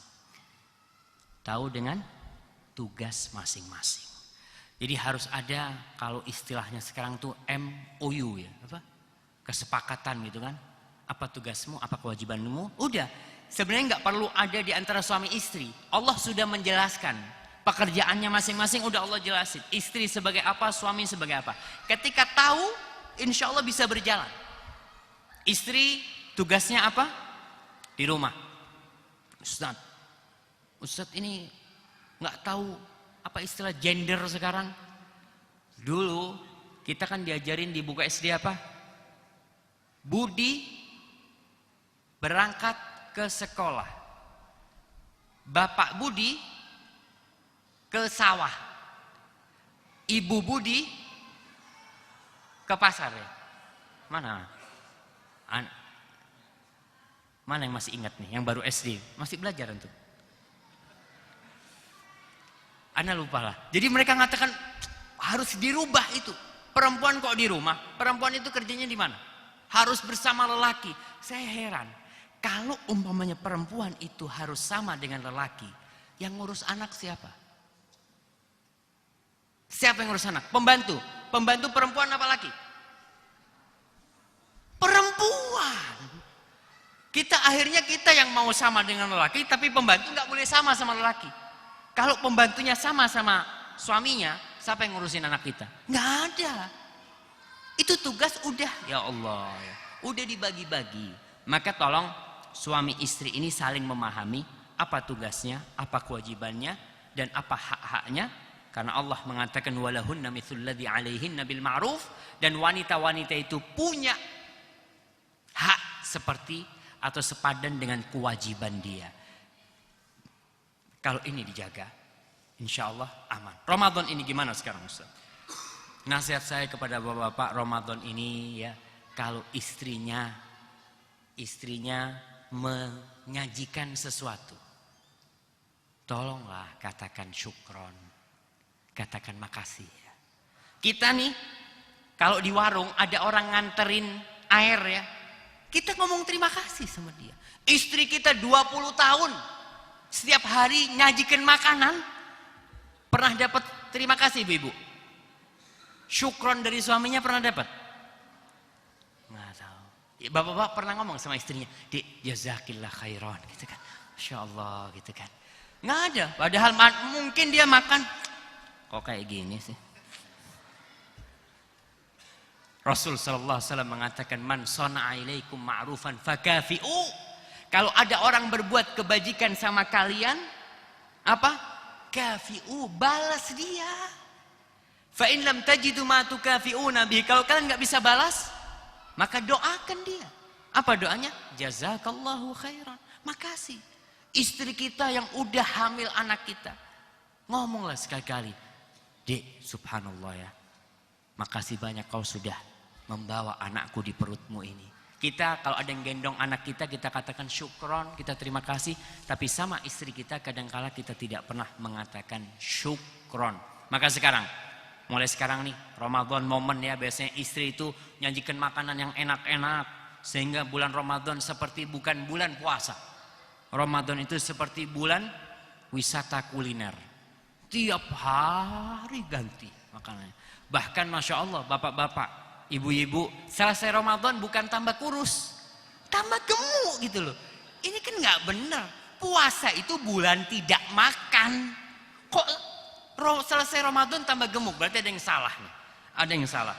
Tapi ingat, itulah yang paling nggak, ucapkan terima kasih.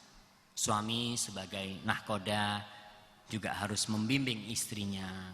Allah mengatakan, "Qu anfusakum wa ahlikum nara." Kata Allah, jagalah diri kalian dan keluarga kalian dari api neraka. Ramadan momen yang penting untuk mengingatkan istri kita. Apa saja yang bisa kita lakukan di bulan Ramadan ini?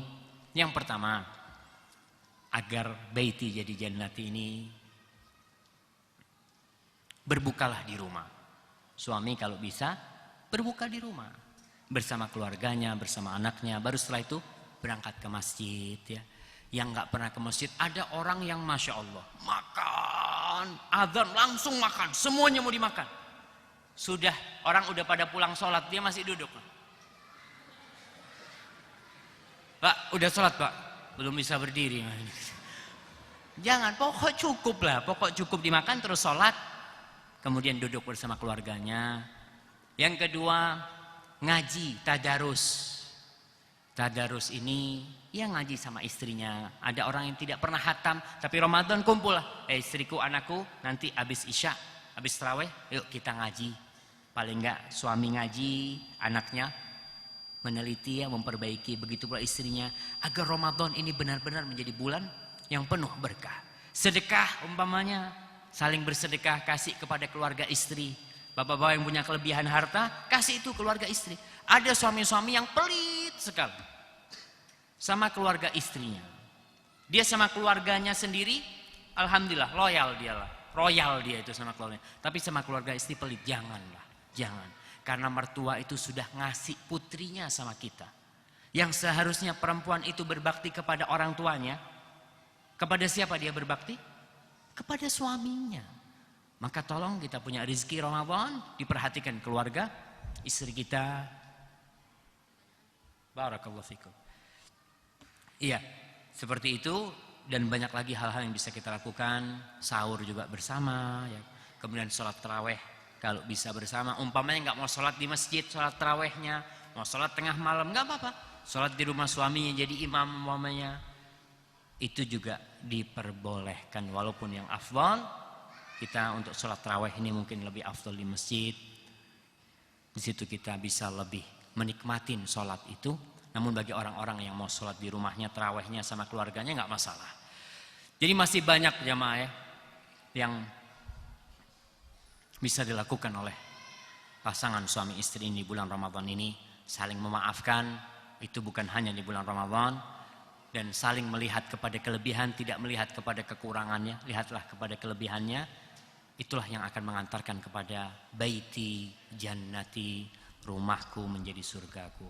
Wallahu a'lam bishawab. Itu mungkin yang bisa kita kaji pada kesempatan kali ini. Apabila benar yang saya sampaikan itu dari Allah Subhanahu wa taala, kalau ada yang salah itu dari diri saya sendiri. Wallahu a'lam bishawab. Ini ada beberapa pertanyaan mungkin yang bisa saya jawab.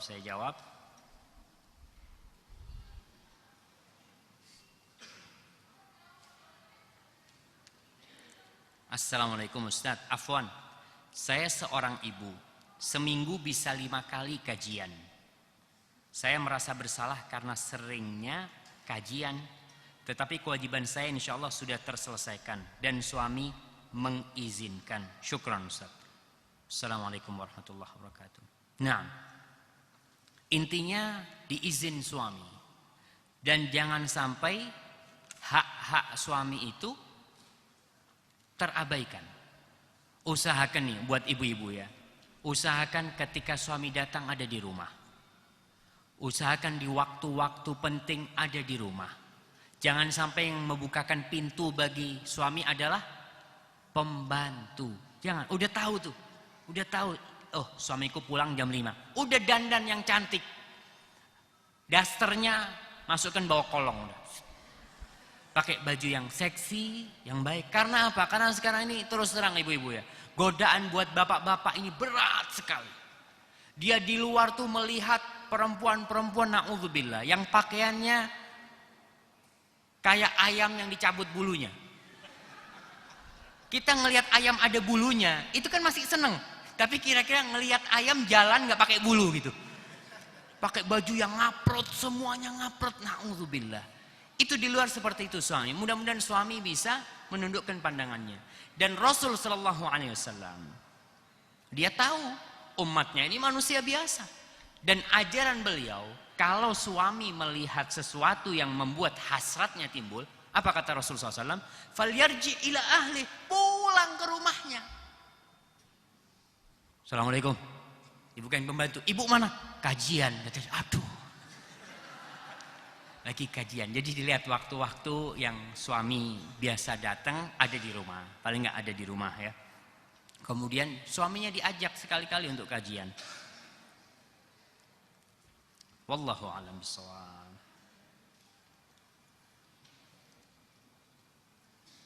Assalamualaikum Ustaz. Waalaikumsalam warahmatullah. Putra saya umur 27 tahun, laki-laki. Ya kalau putra laki-laki ya. Mungkin penjelasan. Putra saya umur 27 tahun, laki-laki. Sudah ada pekerjaan walau belum tetap. Sudah ada teman wanita. Ini loh masalah, teman wanita. Umur 19 tahun. Ana tanya apa dia sudah siap menikah? Dia bilang belum. Karena pekerjaannya belum tetap, belum permanen. Apa yang Ana harus persiapkan untuk putra Ana agar agama baik, akhlaknya mulia, plus jodoh yang soleha. Subhanallah. Nah, ini realita yang ada ya. Kebanyakan pemuda-pemuda itu punya teman wanita. Ya punya pacar lah, walaupun kadang-kadang enggak, anak sebatas berteman. Tapi udah makan bersama, udah nonton bersama, na'udzubillah. Katakan kepada putri, kepada putra ibu, bahwasanya yang memberi rizki itu Allah Jalla Jalla. Dan katakan kepada dia, berduaan dengan wanita yang bukan mahramnya, itu yang ketiganya adalah syaitan. Maka demi menjaga agama dia, demi menjaga kebahagiaan dia di dunia dan di akhirat, maka katakan nikah, cepet-cepet nikah. Urusan rezeki Allah yang nanggung. Urusan rezeki Allah Jalla Jalla. Jangan sampai nunggu nanti setan sudah masuk, kemudian hamil, udah berzina, baru dinikahin. Allah nggak ridha. Allah berjanji akan memberikan bantuan kepada pemuda-pemuda yang miskin ketika dia menikah untuk menjaga kehormatan dirinya. Itu janji Allah Jalla Jalla. Maka katakan kepada dia, perbaiki niat, perbaiki agamanya, insya Allah ditanggung sama Allah Subhanahu Wa Taala urusan rizki dia. Nah, Assalamualaikum Ustaz, suami saya orangnya lemah lembut, bertanggung jawab, tetapi belum mau diajak untuk mempelajari agama lebih dalam, hanya mengerjakan sholat dan puasa. Gimana? Doakan dia. Doakan terus, tunjukkan kepada dia bahwasanya anti setelah ngaji itu tambah baik, dan sambil diajak kadangkala minta diantar, apalagi katanya lemah lembut, sekali-kali bilang, bang anterin aku lah bang, sekali aja gitu kan. Mudah-mudahan diantar oleh suaminya nanti. Bagaimana tentang kredit usaha? Apakah itu boleh dilakukan? Bagaimana cara mengatakan kepada suami agar bisa mengerti? Kredit usaha asalkan tidak ada bunganya, tidak ada ribanya ya. Tadi saya katakan sama teman-teman, sekarang di Indonesia ini nggak ada riba. Ada riba di Indonesia? Nggak ada. Ada tulisannya bank riba. Ribanya sekian. Orang itu benci dengan kata-kata riba. Karena dari kecil dia diajarin riba itu haram. Ketika besar dia lihat kok nggak ada riba. Yang ada apa? Bunga. Loh bunga ini kan bagus, Ustaz. Bunga. Itu perubahan nama itu, na'udzubillah. Itu benar-benar skenario dari setan dan iblis. Saya katakan seperti itu. Dulu waktu kecil saya SD itu ada istilah WTS. Wanita tuna susila. Sekarang masih ada? Nggak ada. Yang ada PSK sama apa? Saya baru baca. Kemarin mungkin baca. Ketika Doli mau ditutup, ada PSK sama apa? Wanita harapan. Na'udzubillah, saya ngomong. Waduh. Ini sudah disebut wanita harapan atau PSK. Na'udzubillah. Ini benar-benar penyesatan kepada umat. Mereka yang menjadi wanita harapan kan bangga. Kerjaannya sampean apa? Saya wanita harapan. Na'udzubillah. Ini rusak, benar-benar rusak ini. Maka ini tanggung jawab siapa? Tanggung jawab para ustadz, tanggung jawab para ulama untuk menjelaskan bahwasanya WTS tetap WTS. Yang namanya riba tetap riba, bukan bunga. Namun memang di akhir zaman itu akan ada yang menamakan dengan bukan namanya. Wallahu a'lam bishawab. Tapi itu, jadi kalau tanpa riba nggak ada masalah. Gimana menjelaskan kepada suami?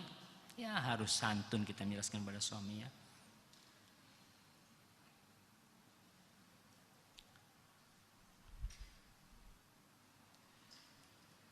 Bagaimana anggapan di sekolah-sekolah di Indonesia tentang bolehnya bersalaman dengan lain jenis ya, yang tapi mereka mengkisahkan guru laki-laki dan perempuan dengan ayah dan ibunya dalam masa mengkiaskan ya, guru laki-laki dan perempuan dengan ayah ibunda.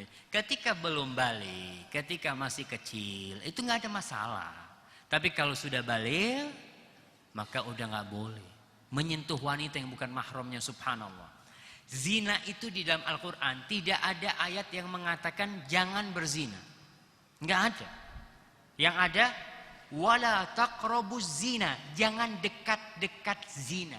Memandang wanita yang bukan mahramnya, kita disuruh menundukkan, apalagi pegangan. Sekarang bukan pegangan, apa?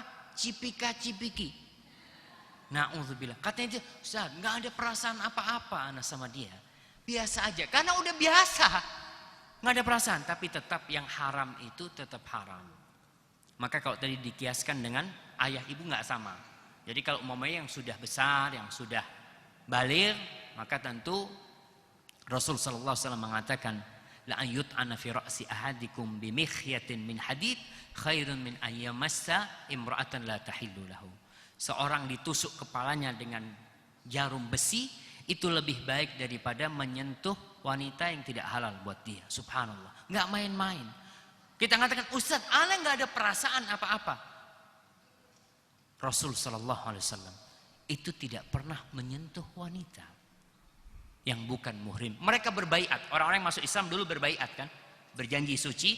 Rasul kata Aisyah, ghair annahu yubayi'uhunna bil kalam. Rasul sallallahu alaihi wasallam membaiat wanita-wanita itu dengan lisan, dengan pembicaraan. Jadi cukup kita minta maaf, kalau nggak mau salaman ya sudah kita katakan afwan gitu kan. Ini sebenarnya penghormatan buat wanita. Jadi kalau ada wanita merasa, kok nggak mau salaman sama anak, pada hakikatnya lelaki itu menghormati wanita tersebut. Wallahu a'lam bishawab. Kita lihat nih dari ibu-ibu nih. Assalamualaikum. Banyak kita dapati bahwa suami sering bertekuk lutut kepada istrinya. Di mana ya, Pak? Di sini. Di Jakarta, Ibu. Takut dengan istrinya. Bagaimana keadaan ini dengan hukum Islam? Takut sama istrinya. Takut kenapa? Takut disunat lagi atau apa? Jadi takut ini, seorang suami yang penyayang itu bukan takut sama istrinya, tapi dia menghormati istrinya. Dia menghormati istrinya. Kalau dikatakan takut tadi, seorang suami mau mengasihi orang tuanya, mau berbagi sama orang tuanya, mau berbakti sama orang tuanya, nggak bisa karena takut sama istrinya, maka ini yang nggak boleh. Karena ingat, istri itu ketika dinikahkan sudah pindah, ada peralihan dari orang tuanya kepada suami. Tapi suami tidak pernah ada peralihan. Suami tetap jadi anak buat orang tuanya. Dalam artian surga dan nerakanya seorang suami siapa? Bapak ibunya, bukan istri. Dan surga nerakanya seorang istri adalah suaminya. Ada suami-suami yang ATM-nya yang megang siapa? Istrinya. Dia, Dek, minta duit. Seperti itu. Akhirnya dia tidak bisa berbagi buat orang tuanya. Maka tidak hati-hati seorang suami punya tugas sampai mati berbakti sama orang tuanya. Kalau takut sama istrinya, dalam artian dia itu gimana model takutnya ini? Mungkin di sini ada bapak-bapak yang takut istri. Model takutnya gimana kira-kira?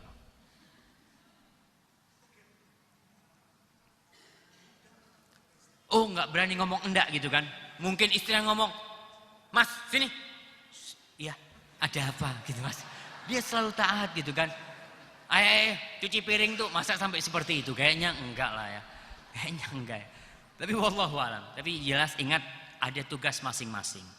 Suami-suami punya tugas berat. Dia adalah pemimpin di rumah. Maka dia harus memosisikan dirinya sebagai pemimpin.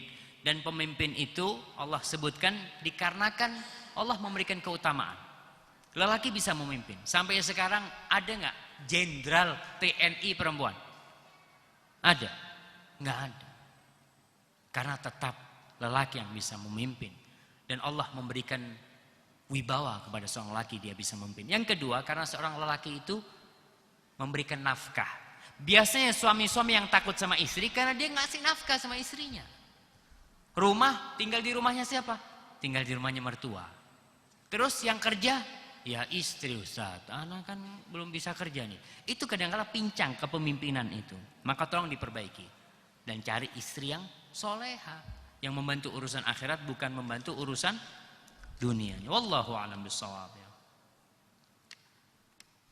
Nih, bagaimana caranya menghadapi akhlak istri yang sering tidak merasa cukup dengan keadaan ekonomi keluarga. Nah, sekali-kali dibawa ziarah kubur nih istrinya nih. Iya, ziarah kubur memang ada khilaf buat perempuan boleh atau tidak, tapi pendapat jumhur ulama boleh perempuan ziarah kubur asalkan tidak sering-sering. Iya, perempuan kalau sudah sering, Masya Allah. Perempuan itu kalau sakit, katanya Ustadz di Surabaya tuh, ana Ustadz kalau punya istri sakit, enggak ana bawa ke dokter. Bawa kemana Ustadz? Bawa ke mall. Kasih duit sedikit. Nih, yuk ke mall, sembuh tuh. Yuk, berangkat kata dia. Memang perempuan ini mungkin ada kelebihan di sana tuh. Ada kelebihan di sana. Jadi ingat kalau dia udah cinta dunianya, udah ngomongin dunia, ngomongin tetangga, bang itu fulana udah beli mobil, ini fulan udah kayak gini, udah berangkat ke sono ke sini, ya sekali-kali bawa ke kuburan, bawa ziarah kubur, bawa ke rumahnya orang miskin ya, ke tetangga-tetangganya, memang ada. Itu terapi ya, terapi supaya kecintaan kepada dunia itu rontok. Kau mau dibawa kemana tuh harta semua? Bakal kau tinggalkan semuanya. Maka bawa berkunjung ke rumahnya fakir miskin yang gubuknya sudah reot. Dan itu obat agar kita merasa cukup bersyukur kepada Allah Subhanahu wa taala. Rasul sallallahu alaihi wasallam mengatakan, "Unzuru ila man huwa asfala minkum." Lihatlah kepada yang di bawah kalian. Jangan melihat kepada yang di atas kalian. Kalau melihat kepada yang di atas kayak seperti orang yang berjalan, matanya ke atas terus. Kira-kira kesandung enggak dia? Kesandung, masuk lubang, sengsara hidupnya. Orang yang melihat ke atas sengsara. Sampai ada seorang tabi'in, orang kaya raya. Dia orang kaya raya. Dia ngomong, hidupku sengsara. Kenapa? Karena temanku semua orang kaya. Setiap aku ngelihat orang ke rumahnya fulan, ternyata dia lebih kaya dari dia. Dia punya mobil lebih banyak dari dia. Akhirnya aku sengsara. Dan pada akhirnya aku berteman dengan orang-orang miskin. Masya Allah. Makmur hidupku. Karena merasa paling kaya dia. Ketika dia berteman dengan orang miskin, aman. Alhamdulillah ya Allah, ternyata masih ada yang lebih susah dari aku. Alhamdulillah. Maka istri yang seperti ini sekali-kali, karena memang ada istri-istri yang duniawi ya. Bahkan saya pernah ada teman di Madinah, habis telepon ke istrinya, dia ngomong, Fik, ana mau ceraikan istri ana. Ana ngomong, bang kenapa? Kata dia, ana telepon, ana udah tahu dia di sini ini supir ana, kata dia. Nyupir dia. Istri ana bilang, ana barusan berangkat sama sepupunya, dia baru beli villa 1,5 M katanya. Dia 1,5 M, ana gaji sebulan 2 juta di sini, ngomongnya beli villa 1,5 M. Jadi ibu-ibu hati-hati ibu-ibu. Jadi suaminya udah capek, udah lelah, karena memang kebanyakan wanita menghuni surga itu gara-gara tidak bersyukur kepada suaminya. Yakfurnal ashir wa yakfurnal ihsan. Dia kufur kepada suaminya dan dia kufur kepada kebaikan suaminya. Bahkan ada istri-istri yang mengatakan sama suaminya, ma ra'aitu minka khairan qat. Mas, sampai sekarang aku nggak pernah senang hidup sama kau, Mas. Subhanallah. Gara-gara satu masalah, dia lupa semua kebaikan suaminya. Itu sifat wanita dan Rasul menjelaskan hal itu. Maka ibu-ibu hati-hati dengan sifat itu. Diperbaiki. Wallahu a'lam bishawab. Assalamualaikum Ustaz, mana yang lebih baik atau lebih utama? Bapak berbuka puasa bersama keluarganya atau bapak berbuka puasa di masjid karena sholat maghrib di masjid. Masjid jauh dari rumah kami. Barakallahu fikum Ustaz. Seorang yang rumahnya jauh dari masjid dan dia tidak mendengar azan dikumandangkan, dia tidak harus ke masjid. Masjidnya 2 kilo dari rumahnya. Dia wajib ke masjid? Tidak. Karena dia tidak mendengar azan. Rasul SAW mengatakan kepada Ibnu Ummi Maktum, atasma'un nida, kau dengar azan enggak? Dengar, fa'ajib. Kalau kau dengar azan, maka kau harus ke masjid. Datang itu masjid tuh kalau kau dengar azan. Tapi kalau rumahnya jauh, ya udah, tidak harus ke masjid. Walaupun ke masjid nggak apa-apa. Cuma buat dia sudah tidak lazim gitu loh. Karena rumahnya seperti mungkin teman-teman yang di perumahan-perumahan kadang-kala ya, masjidnya itu subhanallah jauh sekali.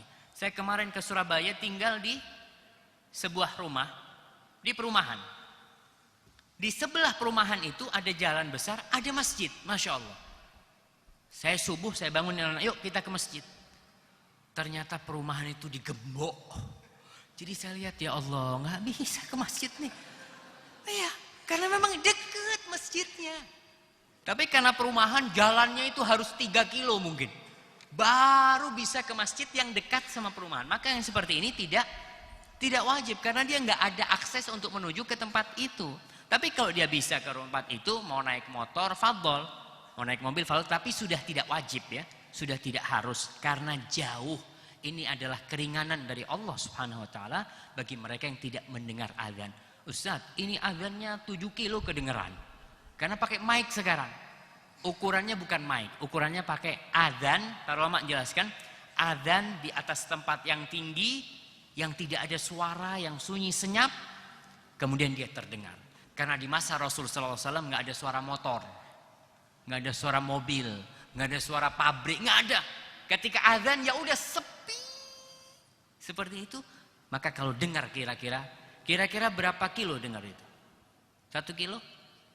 Hah? 500 meter? Nggak tahu lah. Tapi bisa dipraktekkan ya. Dipraktekkan mungkin ada yang mau praktek umpamanya ke kampung, dia naik ke atas azan, ngomong temennya, inti tunggu di tempat-tempat tuh. Dengar enggak suara anak azan? Itu bisa ngukur ya. Itu bisa diukur. Wallahu alam. Karena memang ukurannya kalau dengar azan. Kalau dengar azan. Tapi tetap kita dianjurkan untuk ke masjid ya. Bagaimana sekarang Ustaz? Buka di rumah apa di masjid? Ya lihat kalau masjidnya dekat, umpamanya dia bisa berangkat ke sana, maka buka di rumah. Rasul sallallahu alaihi wasallam berbuka di mana? Di rumah. Kemudian berjalan ke masjid karena masjidnya tinggal 1 langkah. Lawang rumahnya Nabi mepet sama masjid gitu ya. Tapi yang rumahnya jauh, yang tidak dengar azan, dia mau ke masjid, fadhol. Kalau mau ke masjid, bawalah keluarganya buka bersama di masjid, nggak apa-apa. Mau berbuka di rumah juga nggak apa-apa. Dilihatlah mana yang lebih afdol buat dia. Tunggu ana lihat di sini. Sampai jam berapa nih jamaah? Sampai maghrib. Nah, assalamualaikum Ustaz. Ada 3 orang yang ditanggung oleh Allah, diantaranya seorang pemuda yang menikah untuk menjaga kehormatan dirinya. Yang 2 lagi apa?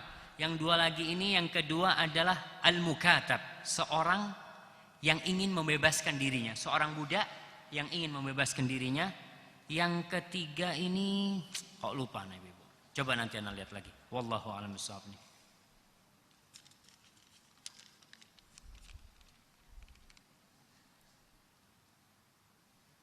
Ustaz, ini masalah itikaf. Bagaimana itikaf yang benar, kapan mulainya dan kapan berakhirnya? Jazakumullah khair. Masalah itikaf ini ada itikaf yang sempurna. Itikaf yang sempurna itu tentunya 10 hari terakhir full. Dari sejak sebelum matahari terbenam, dia udah ke masjid, sampai baru keluar dari masjid ketika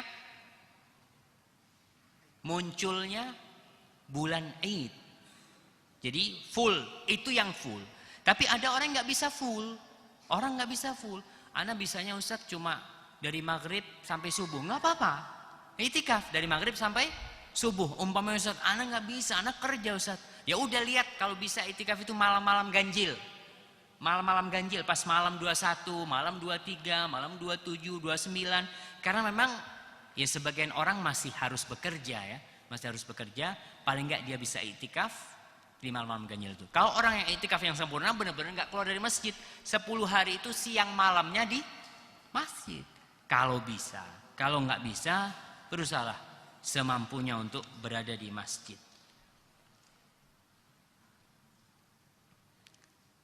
Putra ana SMA sangat cerdas, prestasinya banyak dan memiliki cita-cita sekolah tinggi dan mendapat beasiswa ke luar negeri. Ana sangat ingin putra ana dengan kepintarannya sekolah memperdalam agama seperti Lipia, tapi dia tidak mau, orientasinya masih sangat duniawi. Ana tidak putus asa mengajak ke kajian dan panggil ustadz-ustadz ke rumah. Putra apa putri ini ya? Putri mungkin. Putri ana menurut, tetapi tetap mau sekolah dan tinggal di luar negeri. Bagaimana ana bersikap? Subhanallah ya. Memang kita ini diuji sama anak-anak kita diuji sama kita. Kadangkala ujian itu berasal dari kita sendiri. Jadi anak ini telat mendidiknya. Mendidik anak itu telat. Udah gede baru kita mau lurusin. Seperti pohon ya. Pohon itu ketika masih muda kita bisa atur.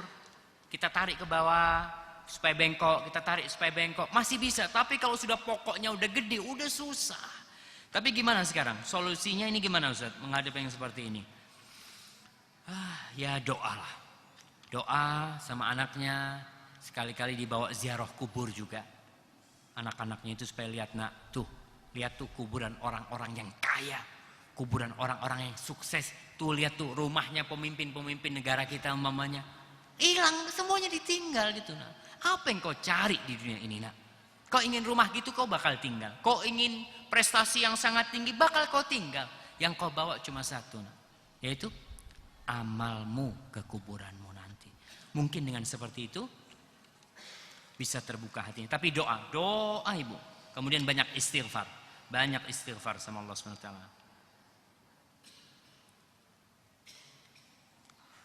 Masya Allah. Ustaz, ana minta sarannya, apa yang harus ana lakukan? Dan ana nasihatkan kepada anak-anak yang sudah tes masuk pramugari. Ana sangat tidak setuju, subhanallah ya. Ini kadangkala anak sudah tidak nurut sama orang tuanya, tes masuk pramugari. Pramugari itu pembantu di atas pesawat, tapi pembantu. Jadi pembantu suaminya lebih enak. Jadi pembantu suaminya. Banyak pemahaman perempuan-perempuan ini karena jauh dari agama, dia berpikir dia harus bekerja. Kenapa dia harus bekerja? Nanti kalau diceraikan sama suaminya sudah mandiri. Na'udzubillah, belum nikah sudah berpikir cerai. Ini kan nggak benar. Makanya lihat, kau mau menikah carilah lelaki-lelaki yang baik agama dan akhlaknya. Tapi kebanyakan mereka nikah at-thayyibuna lit-thayyibat. Orang baik itu Allah pasangkan dengan orang baik. Wanita yang baik Allah pasangkan dengan lelaki yang baik. Dan wanita yang buruk Allah pasangkan dengan lelaki yang buruk. Maka untuk anaknya ibu ini, gimana kira-kira jamaah? Anak juga nggak bisa ngomong ini mah. Mungkin doa ya, doa. Kemudian bapaknya, kalau nggak ada bapaknya gimana Ustaz? Entahlah ya. Karena pergaulan mereka benar-benar sudah bebas. Kita yang menyekolahkan mereka. Kita yang sudah mengantarkan mereka untuk jadi pramugari. Jadi kalau dia mau jadi pramugari sekarang salahnya siapa? Salahnya ibunya yang nganterin. Dalam masa mengantarkan dia ke pramugari, ibunya dapat hidayah kan? Ngaji ibunya. Bingung ibunya terus. Ya mudah-mudahan lah. Berdoa. Semoga Allah SWT membuka pintu hatinya.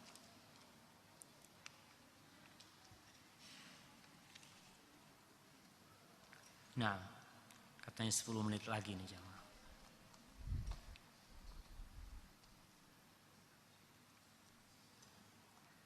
Ustaz, bagaimana sikap kita bila putra kita memilih seorang wanita mu'allaf? Memilih mu'allaf ini, apa karena dia masuk Islam dipilih? Atau karena dia cantik kemudian dimasukkan Islam? Kan macam-macam. Ada orang menikah awalnya dia Nasoro, tapi si laki ngomong, udah pacaran nih. Ini yang jadi masalah. Intinya kadang-kala di pacaran, hubungan sebelum menikah. Akhirnya karena beda agama, si suami ngomong, kalau kau mau menikah sama aku, kau masuk Islam. Alhamdulillah ini baik. Suami memasukkan seseorang kepada Islam, itu baik sekali. Seperti kisahnya Ummu Sulaim dengan Abu Talha. Ummu Sulaim ini dilamar oleh Abu Talha. Abu Talha ini orang terpandang di Madinah, orang kaya. Dia datang mengatakan kepada Ummu Sulaim, ya Ummu Sulaim, halumma ilal ahmari wal asfar. Oh kalam yushbihu dhalik. Dia mana Ummu Sulaim, ayo. Apa kau nggak mau ke yang kuning dan merah nih, ke emas-emas ini? Katanya Ummu Sulaim, mithluka la yurad. Orang sepertimu itu nggak pantas ditolak ketika melamar wahai Abu Talha. Orang baik. Tapi apa kata Ummu Sulaim? Wala ghaira annaka rajulun musyrik. Tapi yang jadi masalah kau itu orang musyrik dan aku orang muslim.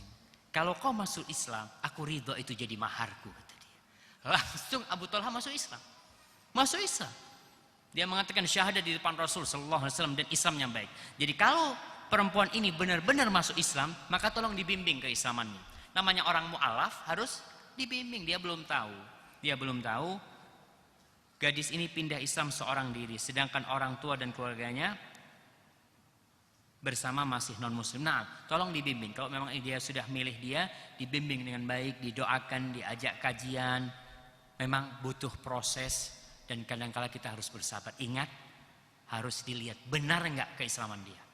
Karena banyak sekarang ini cara mengkristenkan seseorang lewat cara nikah.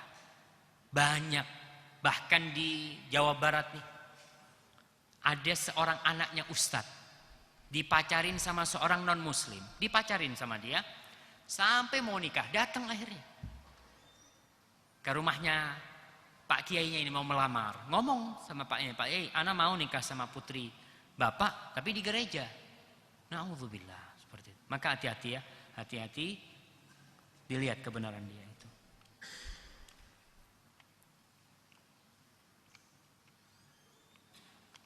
Assalamualaikum warahmatullahi wabarakatuh. Apakah surat An-Nur ayat 31 menjadi dalil untuk tidak boleh melihat sedikit pun tanpa syahwat, seperti kita belajar untuk sekedar kenal fulana? Ketika belajar sekedar kenal fulana, gimana nih? Jadi ingat, melihat wanita itu sahmun min sihamin iblis al-masmumah.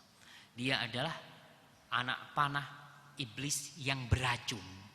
Kita melihat fulana, awalnya nggak syahwat. Jadi memang ulama beda pendapat. Sebagian mengatakan tidak boleh melihat wanita sama sekali, walaupun tanpa syahwat. Sebagian mengatakan kalau aman tanpa syahwat melihat nggak apa-apa.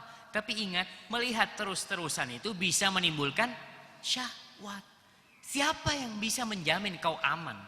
Maka kita lihat sahabat Fudail bin Iyad dibonceng Rasul di ontanya ketika di Mina. Ada seorang wanita cantik yang bertanya kepada Nabi Muhammad SAW. Si Fudail ngeliatin terus gini, diliatin terus. Akhirnya sama Rasul dipalingkan. Dilihat lagi, dipalingkan.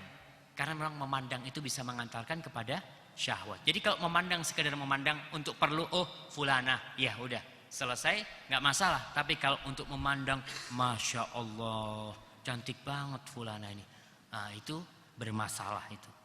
Wallahu a'lam bishawab. Ini yang terakhir mungkin jamaah. Assalamualaikum warahmatullahi wabarakatuh. Ustadz, apakah perempuan tidak boleh berkarir di luar rumah? Saya baru lulus SMA, jadi bingung untuk memilih jurusan yang saya suka. Karena berpikir kalau akhirnya harus diam di rumah, pendidikan apa yang sebenarnya bagus untuk ditempuh perempuan dalam Islam ya Ustaz? Terima kasih. Jazakumullah khairan. Barakallahu fiik.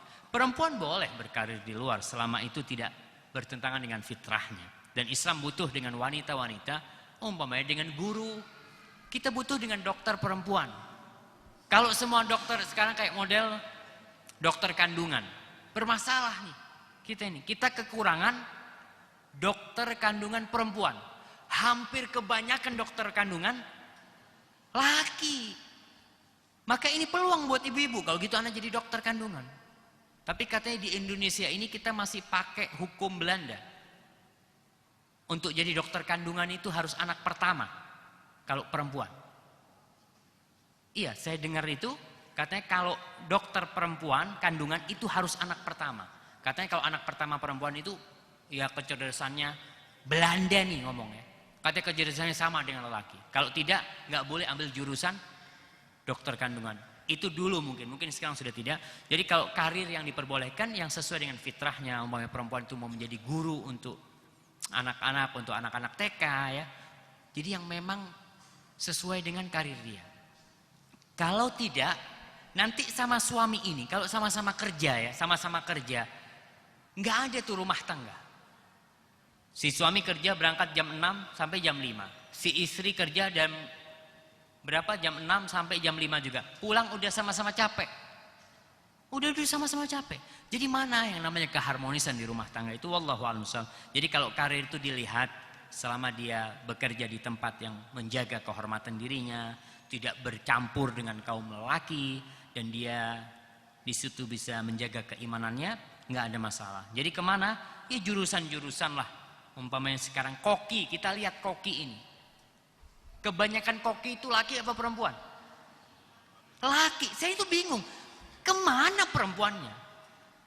Seharusnya kan yang pintar masak itu perempuan gitu. Tapi kenapa kok laki? Ya mungkin lelaki harus kerja di luar nggak masalah. Tapi ibu-ibu bisa jadi koki di rumahnya. Dan berapa banyak ya wanita-wanita yang bisa menghidupkan masyarakat di sekitarnya. Saya pernah melihat seorang wanita yang dia itu mengkoordinir perempuan-perempuan di kampung halamannya untuk bikin usaha. Yang kerjanya di rumah, kerjanya tidak di luar rumah. Dan tidak bertentangan dengan kehormatan dirinya sebagai seorang wanita yang punya kewajiban untuk menjaga suaminya. Udah terakhir. Nanti kamu tanya setelah ini. Ya, para jamaah, mungkin ini yang menutup kajian kita. InsyaAllah kita lanjutkan pada kesempatan yang akan datang. Apabila yang saya sampaikan benar itu dari Allah Subhanahu wa taala, kalau ada yang salah itu dari diri saya sendiri. Allah dan Rasulnya terbebaskan dari kesalahan itu. Wassallallahu ala nabiyina Muhammad wa ala alihi wasallam. Assalamualaikum warahmatullahi wabarakatuh.